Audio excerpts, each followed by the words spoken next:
তীব্র তুষারপাতে বিপর্যস্ত চীনের উত্তরাঞ্চল, চলছে রাস্তা থেকে বরফ সরানোর কাজ। স্থানীয় সময় শনিবার থেকে শৈত্যপ্রবাহ ও তুষারপাতের সম্মুখীন হয় দেশটির শানসি প্রদেশের লিউলিয়াং শহর। রাস্তা জুড়ে বরফ অতিমাত্রায় জমে যাওয়ায় ব্যাহত হচ্ছে যান চলাচল। জমে থাকা বরফ সরানোর জন্য পর্যাপ্ত প্রয়োজনীয় ব্যবস্থা গ্রহণ করেছে স্থানীয় পরিবহন কর্তৃপক্ষ। একই অবস্থা দেখা মেলে চীনের হুবেই প্রদেশেও। দেশটির পূর্বাঞ্চলেও তীব্র শীত দেখা দিয়েছে বলে জানায় আবহাওয়া অফিস।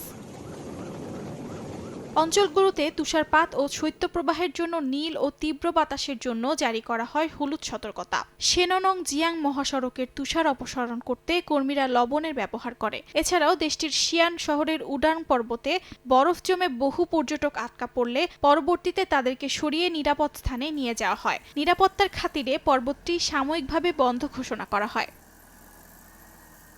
এদিকে চীনের রাজধানী বেইজিংয়ে বছরের প্রথম তুষারের দেখা মিলেছে। আগামী দিনগুলোতে ইনার মঙ্গোলিয়া, লিওয়ানিং, জিলিং এবং শাংডং সহ দেশের উত্তর পূর্বাঞ্চলীয় অঞ্চলগুলোতে ভারী তুষারপাত ও শৈত্যপ্রবাহের পূর্বাভাস দিয়েছে আবহাওয়া দফতর।